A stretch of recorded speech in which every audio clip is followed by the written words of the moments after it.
Bonjour à toutes et bonjour à tous. Je suis ravie de vous retrouver pour vous présenter un tarot très original qui a été illustré par une illustratrice que j'aime beaucoup puisqu'il s'agit de Jasmine Beckett Griffiths. Et donc elle est très connue entre autres pour avoir illustré de nombreux oracles avec Lucy Cavendish, donc vous reconnaissez la patte ici. Voilà, et il s'agit d'un tarot. Un tarot original, donc qui a été créé par J.R. Rivera et qui est tarologue et ça se sent.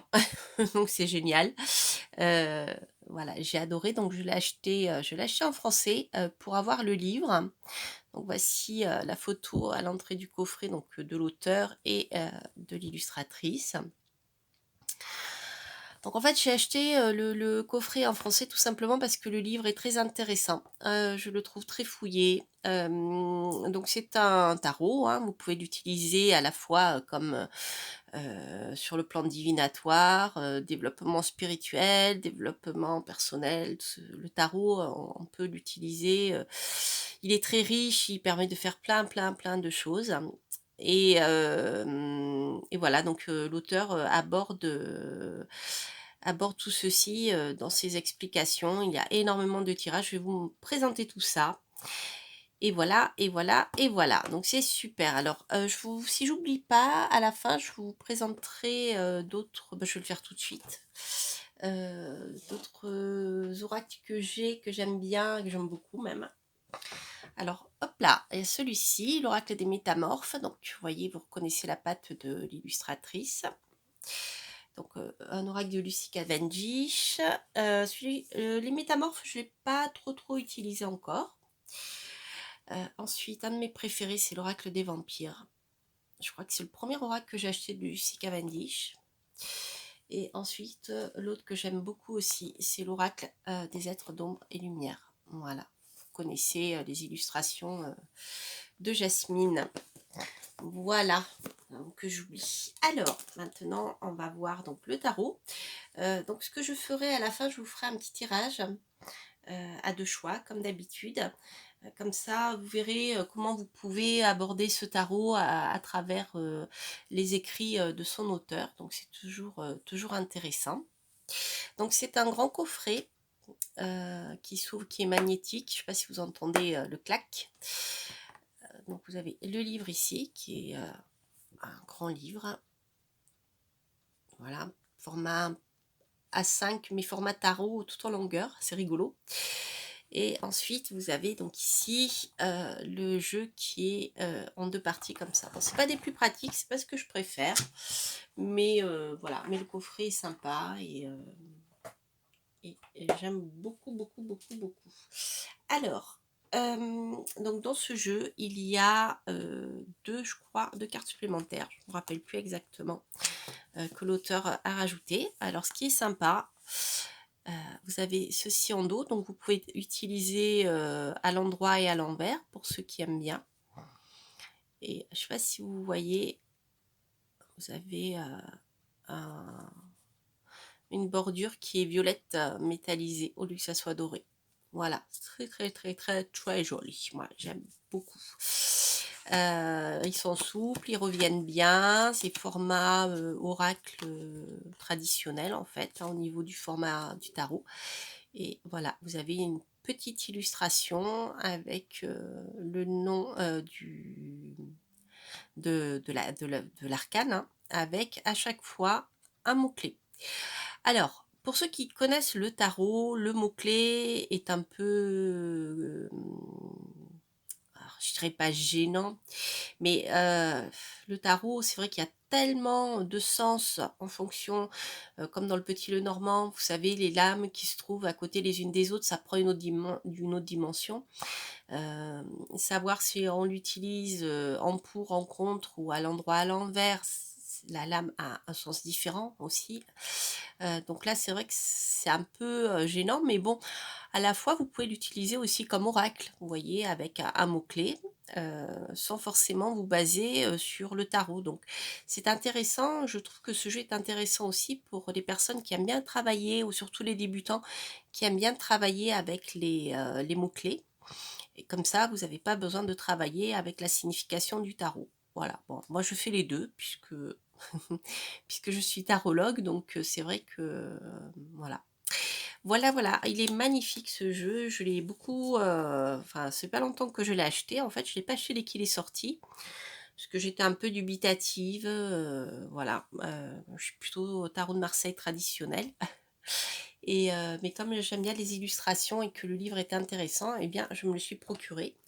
Et si vous voulez voir des tirages un peu plus complets que j'ai fait avec ce tarot, vous verrez, il y en a un que j'ai réalisé pour la période de l'été. Je fais un tirage complet avec plein de tarots différents et j'utilise donc celui-ci. J'en ai fait un autre concernant un tirage conseil d'actualité. Voilà. Alors, pour ceux qui voudraient regarder les autres vidéos sur ma chaîne. Alors, je vais commencer par vous présenter le livre qui est ici, le tarot des belles créatures. Alors, comme je vous le disais, donc vous avez quelques mots de l'auteur pour vous aider à utiliser le tarot. Et surtout, vous avez énormément, énormément, énormément de tirages. La réponse unique, le tirage du beau et du lait, c'est rigolo. En carte 1, elle représente la question, l'option, l'intérêt. En carte 2, elle représente la beauté, autrement dit les qualités. En carte 3, elle représente la laideur, autrement dit les défauts. Le miroir intérieur, donc il est plus dans tout ce qui est les pensées, les intentions de quelqu'un. Alors c'est surtout les pensées de quelqu'un à l'égard de quelqu'un d'autre. La beauté, la vérité, la lumière, c'est rigolo au niveau des, je trouve, des titres. La beauté, la vérité, la lumière. Donc, comment la personne nous apparaît, comment elle est réellement, comment elle rayonne. Après, alors, le tirage en croix, mais en 5 cartes en fait, sauf qu'il est positionné en lecture comme ça. Je pense qu'ils se sont peut-être trompés parce que, vous voyez, on a le même tirage ici. Je pense qu'ils se sont trompés au niveau de l'illustration. Normalement, c'est le tirage en croix. Voilà, donc le tirage en croix traditionnel. Donc là, on est bien dans l'utilisation du tarot sur le plan prédictif. Hein. On n'est pas qu'un sur un tarot dans le développement personnel ou spirituel. Il aborde vraiment tous les sujets, c'est ça qui est intéressant. Je ne vais pas tout vous détailler parce qu'il y a énormément, énormément, énormément. Alors attendez. Là, ici, on a le tirage par semaine en fait.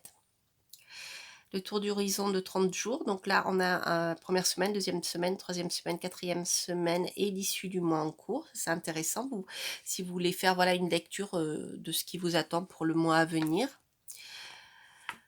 Alors, il y en a énormément, énormément en fait. Et toujours sur 5 cartes. Donc c'est intéressant parce que ça peut vous donner des idées. L'arbre généalogique et l'hérédité. Ça c'est pas mal aussi, c'est original. Vice versa, qu'est-ce que c'est Alors ça, c'est ce que la personne en face pense de vous, ressent pour vous, etc.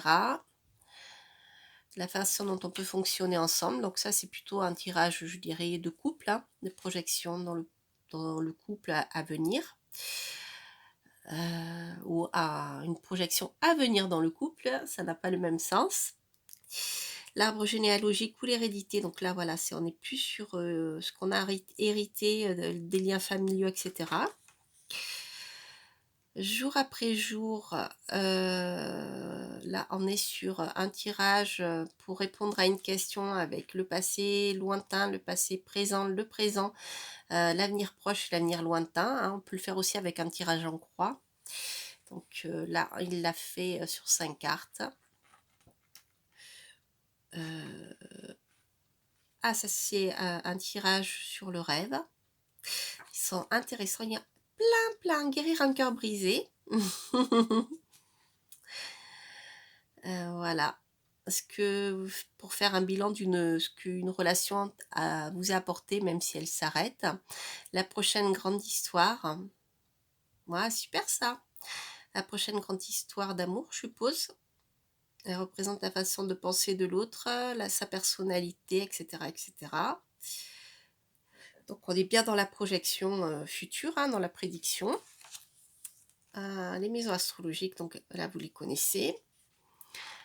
Le tirage des vies antérieures, là on est donc sur encore autre chose que tout ce qui a un lien avec vos ancêtres. On est ici dans les vies antérieures. Très intéressant. Alors, un petit tour d'horizon avec l'astrologie. Je ne l'ai pas lu, hein, ce passage-là encore. Voilà, donc vous voyez, le livre est très très riche. Et ensuite, pour chaque carte, vous avez donc le mot-clé sur la carte ici, donc le mât exploration. Vous avez une petite phrase. Alors, celle-ci, je me lance dans l'aventure inconnue. Une fois arrivé à destination, je ferai le compte de ce que j'aurai vu et vécu. Donc là, on est plus dans le développement personnel. Ensuite, il y a l'explication de la carte et de l'illustration, puisque vous voyez, l'illustration est très différente de l'illustration traditionnelle du tarot, hein, avec la signification de la carte à l'endroit et à l'envers. Alors, ici, on est plus dans le conseil. L'auteur l'aborde de manière, voyez par exemple à l'envers, lorsque cette carte apparaît à l'envers, c'est que vous ne faites pas assez attention à ou vous aventurez à ce que vous explorez. Vous agissez et vous comportez de façon imprudente et naïve. Donc c'est intéressant. Mais après, voilà, vous pouvez l'appliquer comment dire, à la situation, hein, plus que votre comportement personnel. Ça, c'est la manière que l'auteur a de l'aborder sur le plan guidance. Mais si vous l'abordez sur le plan prédictif, on est dans la lecture d'un tarot traditionnel. D'accord. Par exemple, à l'endroit, l'apparition de cette carte dans une lecture signifie que vous devez prendre conscience que le moment est venu de lâcher prise et de partir explorer le monde. Pendant votre aventure, vous rencontrerez des personnes et des situations qui vous sont inconnues. Cette exploration peut simplement consister à quitter la ville ou à vous promener dans la forêt. Cette carte peut aussi désigner un nouveau départ. Rappelez-vous que la fin de quelque chose est également le début d'un nouveau commencement. Voilà, donc on est bien dans la signification du tarot, mais abordée de manière ici plus c'est symbolique, mais quand même une petite notion de développement personnel dans l'histoire. Et je trouve que le livre est très bien fait par rapport à ça, justement. Au niveau du texte, c'est pas mal. Alors c'est vrai que si vous souhaitez apprendre le tarot, je vous conseille vraiment de travailler sur un tarot plus traditionnel comme le Marseille. Si le Marseille vous fait peur, eh bien partir sur un Rider-Waite traditionnel. Comme ça vous permettra d'utiliser peut-être celui-ci avec un autre regard et d'aller plus loin au niveau du tarot. Mais bon, voilà, après c'est chacun. Oui, vous voyez par exemple les amoureux, ultimatum, on a une approche de la carte de l'amoureux qui est très particulière. On a la question de choix, mais là, c'est vraiment posé comme un ultimatum. Il faut vraiment faire le choix. Vous voyez, la carte a une couleur qui est bien particulière. Donc, moi, je le trouve très original et je le trouve très intéressant pour utiliser comme oracle. D'ailleurs, c'est comme ça que je le fais. Même si je mets en parallèle une lecture avec le tarot traditionnel, mais je trouve qu'il est très bien à utiliser, vous voyez, avec son mot-clé en oracle, etc. Voilà, alors après,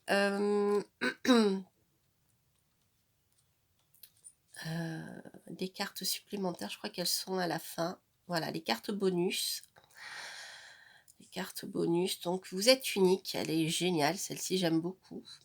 L'authenticité. Donc vous voyez les explications, c'est exactement les mêmes explications que pour les cartes du tarot auparavant.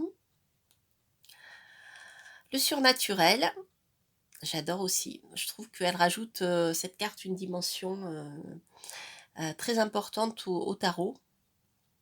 Si vous avez cette carte-là qui ressort avec la papesse, ça peut être intéressant, hein, Là, vous pouvez le lire sur le plan spirituel et sur le plan occulte aussi, donc c'est très intéressant. Parce que le tarot, vous pouvez tout à fait le lire sur le plan spirituel, hein. Chaque carte a, si par exemple vous travaillez avec le pendu, la papesse, le pendu, vous êtes dans des lames qui ont une très forte symbolique spirituelle, mais toutes, hein, toutes les cartes du tarot ont une dimension spirituelle. D'ailleurs, je l'aborde je l'aborde dans mon livre que je vais sortir ou que j'aurai sorti, je ne sais pas encore quand je vais publier cette vidéo, mais justement sur le tarot. C'est un livre cahier exercice un peu qui vous permet d'apprendre le tarot de Marseille et de découvrir aussi mon tarot, le No Name Tarot. Donc toute la partie spirituelle, occulte, voilà, je l'aborde dedans et donc je trouve ça intéressant qu'il y ait cette carte parce que la dimension occulte et surnaturelle est très très présente aussi dans le jeu de tarot, hein, dans les 22 arcanes majeures du tarot de Marseille, entre autres. Donc il y a 2 cartes, voilà, voilà, ça c'est pour la conclusion.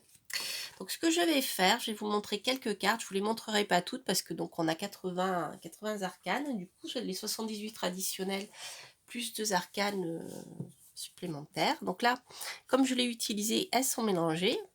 Et bon, vous voyez celle-ci, je l'ai tirée ce matin d'ailleurs. Voilà, le 2 d'épée, confusion. Donc c'est très intéressant parce qu'on a tout de suite elle a cette dualité entre le cœur et la raison quelque part, entre le côté matériel, visible et tout ce qui se passe au fond de vous, hein, sur le plan inconscient. Donc vous voyez aussi, c'est un tarot qui est intéressant, je trouve, pour travailler sur le plan un peu plus je dirais pas, oui, un peu plus psychologique, mais ça va au-delà de l'aspect psychologique, hein. On est dans les archétypes, dans tout ce qui est avec l'eau et le feu, vous voyez, donc c'est très intéressant. C'est un tarot que je trouve très parlant, moi. Si vous aimez ce genre d'illustration, voilà. Voilà, le 4 de Pentacle. L'avidité. Alors à chaque fois, vous avez une petite histoire. Donc ici, c'est je sais plus, la princesse des marais qui trouve une grenouille qui est la dernière, voilà, le dernier animal de cette espèce qui existe. Donc elle la sauve, mais elle la garde précieusement parce que elle la garde comme un cadeau. Mais il y a, vous voyez, quelque chose, le fait de posséder quelque chose, il y a le terme de possession qui peut se retourner contre vous. Vous voyez, ce genre de choses qui est intéressant, mais c'est abordé vraiment à travers une illustration et une histoire très particulière à la carte. Voilà, c'est aussi un jeu qui, par son histoire, carte par carte, vous amène dans une histoire bien particulière. Donc voilà, c'est vraiment un jeu, je dirais, à découvrir pour ce qu'il est, pour ce que l'auteur a mis derrière. Voilà, bien que vous pouvez l'utiliser, comme je vous l'ai dit auparavant, avec la symbolique du tarot traditionnel. Le valet de bâton, donc l'initiative, avec le feu du coquelicot, le 5 de coupe, les regrets, les corbeaux. J'aime bien son côté personnage un peu gothique. Ça me fait penser à certaines poupées que ma fille avait quand elle était petite, les Monster High un peu. J'aime beaucoup cet univers. C'est un univers un peu burtonien aussi.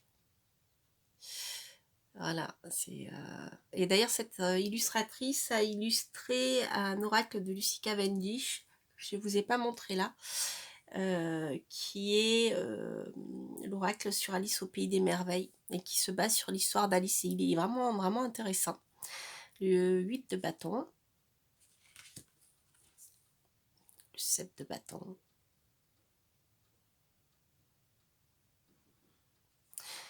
c'est vraiment une carte qui vous invite à plonger dans son histoire et son illustration, hein. Le 2 de bâton, décision, qui est des petits oiseaux qui discutent là.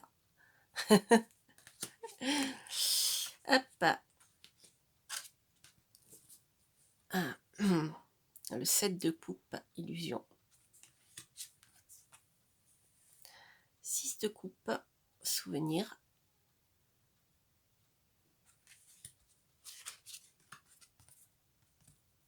force.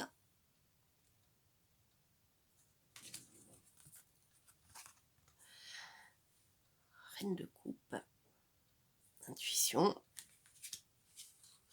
Je ne sais pas si vous voyez bien des petits symboles avec la lune, le cancer. Vous voyez, pour l'intuition, vous avez pas mal de petites informations. 3 de bâton, patience, c'est ma carte favorite. Non, c'est la carte que je déteste le plus. Je suis pas d'un naturel patient, je dirais, mais la vie m'a appris à la devenir. C'est pour ça que je rigole. Voilà, le 3 de bâton, impatience. Oh. 2 de coupe, j'adore. Donc, vous voyez, dans le travail de Lucy Cavendish, il y a plein de références artistiques et c'est ce que j'aime aussi beaucoup chez cet artiste. C'est les époux, j'ai oublié, Arnold Chini, je crois, si je ne me trompe pas. Ou Arnold Finn. Voilà, donc je vous laisse regarder ça. Donc ça a été bien sûr détourné, mais c'est très intéressant. Il y a un chien normalement ici. Et voilà. De coupe. On est dans l'univers un peu de Vermeer. D'ailleurs, je me rappelle plus. J'ai oublié l'histoire de l'art, j'ai oublié plein de choses, puis que je pratique plus, que j'ai enseigné à un moment l'histoire de l'art, et puis voilà, après quand on pratique plus, il y a des choses qu'on oublie. Et voilà, et j'adore cet univers, je trouve ça magnifique. Alors, cavalier de bâton.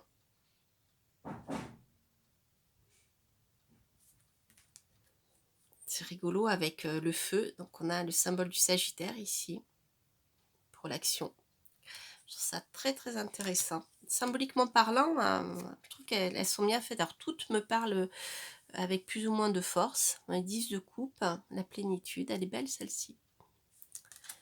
Voilà, hop, je vais remettre à l'endroit. Et puis après je vais faire un tirage parce que sinon la vidéo sera beaucoup trop longue.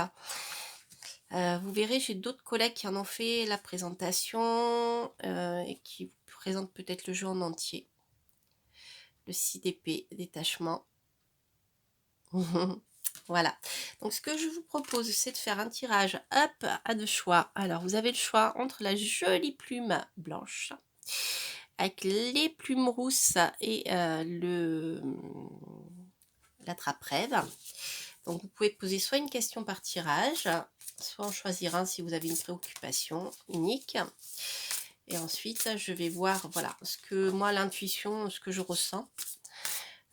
Et ensuite, eh bien, je vous lirai peut-être un petit passage du livre pour que vous voyez un peu ce que vous pouvez trouver dans cet ouvrage, dans ce tarot particulier. Voilà, s'il vous intéresse. Alors, j'adore. Alors, on va le faire l'intuition. Alors, pour ceux qui ont choisi la plume blanche, là, et ceux qui ont choisi la plume rousse. Voilà. Alors, pour ceux qui ont choisi la plume blanche, vous avez... Ah ben écoutez, le valet de bâton, l'initiative, les amis. C'est une carte qui vous parle d'action. Le valet commence à partir sur son chemin. Donc, c'est le premier pas vers la mise en place de quelque chose. C'est faire le premier pas pour aller de l'avant. C'est passer à l'action. C'est le tout début de quelque chose. Donc, si vous souhaitez commencer quelque chose de nouveau, hein, et que vous souhaitez faire le premier pas, ça peut être vers des études, ça peut être vers l'apprentissage de quelque chose, apprendre l'astrologie, le tarot par exemple, ça peut être, vous voyez, avec le valet, il y a quand même cette notion de début d'apprentissage. Voilà, c'est une carte de bon augure, mais même si vous voulez simplement démarrer une activité quelle qu'elle soit, c'est une carte qui vous incite à aller de l'avant. C'est une carte, voilà, c'est dire c'est le bon moment pour foncer, les amis. Passez à l'action et commencez ce que vous avez envie de commencer. Donc il y a, vous voyez, cette notion avec l'initiative, le mot-clé, vous avez déjà une information qui est assez claire, même si vous ne connaissez pas le tarot. Alors, le valet de bâton,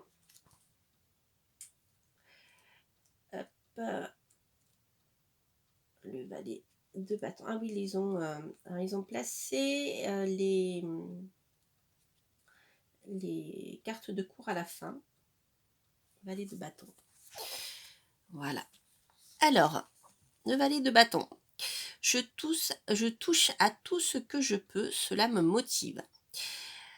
Alors, le valet de bâton domine tout ce qui brûle et fait des étincelles. Le valet allume et illumine votre chemin. Associé au soleil qui brille dans le ciel, il vous aide à voir à travers les ténèbres. Ceux qui ne savent pas comment manier le valet de bâton risquent de s'y brûler les doigts, prouvant qu'ils ne supportent pas la chaleur.